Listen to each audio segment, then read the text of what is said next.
So మహిళ నన్ను చనిపోనివ్వండి, judge నాకే లైంగిక వేధింపులు, రాత్రికి రమ్మని జిల్లా జడ్జి అడిగారు. అలహాబాద్ హైకోర్టు సుప్రీంకోర్టుకు ఫిర్యాదు చేసినా ఫలితం లేకపోయింది. నా జీవితాన్ని గౌరవప్రదంగా డిస్మిస్ చేసుకోవడానికి అనుమతి ఇవ్వండి. సిజేఐకి యూపీ మహిళా జడ్జి లేక నివేదిక పంపాలని ఆదేశం. బాబా బాబా బాబా, ఒక జడ్జికే ఈ విధంగా ఉంది అంటే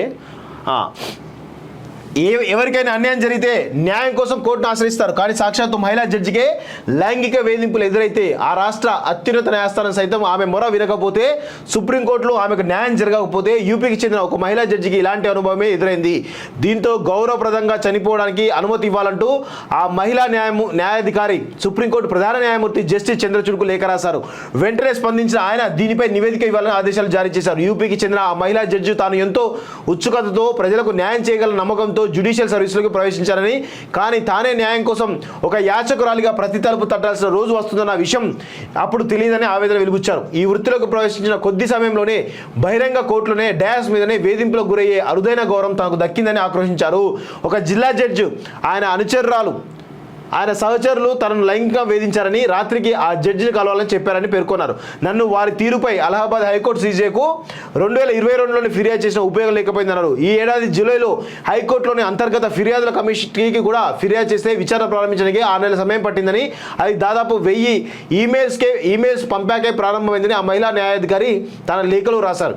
ఈ విచారణ కూడా ఒక తతంగమేనని, విచారణ సమయంలో జిల్లా జడ్జిని బదిలీ చేయాలన్న తన విజ్ఞప్తిని కూడా పట్టించుకోలేదని తెలిపారు. దీంతో తాను సుప్రీంకోర్టులో రిట్ పిటిషన్ వేస్తే 8 సెకండ్లోనే ఒక్క వ్యాఖ్యతోనే ఆ కేసును డిస్మిస్ చేసేసారని పేర్కొన్నారు. దాంతో తన జీవితం, తన గౌరవం, తన ఆత్మ అన్నీ డిస్మిస్ అయిపోయినట్టే అనిపించిందని వాపోయారు. ఇక తనకు బతకాలని లేదని, ఏడాదిన్నరగా నడిచే శవంలో బతుకుతున్నానని, గౌరవప్రదంగా తన జీవితాన్ని డిస్మిస్ చేసుకునేందుకు అనుమతి ఇవ్వాలని లేఖలో విజ్ఞప్తి చేశారు.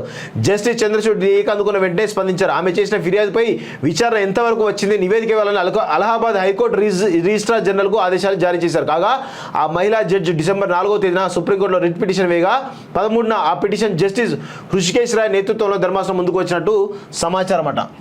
నిజంగా కూడా ఇది మనందరం కూడా భారతదేశం ఈరోజు సిగ్గుతో తలదించుకోవాల్సినటువంటి పరిస్థితి. ఒక మహిళా జడ్జి పైనే లైంగిక ఆరోపణలు జరిగినప్పుడు ఆ ఆరోపణల పైన అక్కడ ఉన్నటువంటి హైకోర్టు కానీ సుప్రీంకోర్టు కానీ ఈరోజు స్పందించకపోతే, ఈరోజు ఆ ఒక న్యాయాధిపతిగా ఉన్నటువంటి జడ్జికే ఈరోజు న్యాయం దక్కకపోతే సామాన్యుడి పరిస్థితి ఏంటి అనేటువంటి ఒక ప్రశ్నలు ఈరోజు తలెత్తుతూ ఉన్నాయి. ఒక భారతదేశం న్యాయ వ్యవస్థ చాలా బలంగా ఉందని మనం చెప్పుకుంటాం, చట్టాలు బలంగా ఉన్నాయని మనం చెప్పుకుంటాం. కానీ ఈరోజు ఒక జడ్జికే ఈ విధంగా జరుగుతూ ఉంటే, తన న్యాయం కోసం సంవత్సరాల కాలంగా తిరుగుతూ ఉంటే ఎవరూ పట్టించుకోకపోతే ఏ విధంగా ఉంది భారతదేశం అనేది, భారతదేశ వ్యవస్థ ఏ విధంగా ఉంది, ఎంత లోపభూయిష్టంగా న్యాయ వ్యవస్థ ఉందో మనం అర్థం చేసుకోవాలి.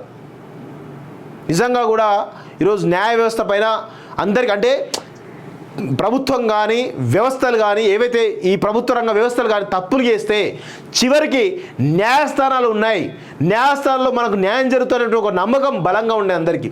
కానీ ఈరోజు ఆ న్యాయస్థానాలే ఈరోజు ఇలాంటి వాటికి తెరలేపుతూ ఉంటే సామాన్యుడికి కానీ భారత పౌరులకు కానీ ఏ విధంగా న్యాయం జరుగుతుందో మనం అర్థం చేసుకోవాలి. న్యాయ వ్యవస్థ ఇంత బలహీనంగా ఉంటే, ఒక జడ్జికే న్యాయం జరగకపోతే సామాన్య పరిస్థితి ఏంటి అనేది ప్రశ్న ఈరోజు ప్రతి భారతీయ పౌరుడిలో మెదిలేటువంటి ప్రశ్నగా కనబడుతూ ఉంది. ఏం జరుగుతుందో చూడాలి. మారాల్సిన అవసరం ఉంది, కఠినమైన చట్టాలు మారాల్సిన అవసరం ఉంది వాస్తవంగా.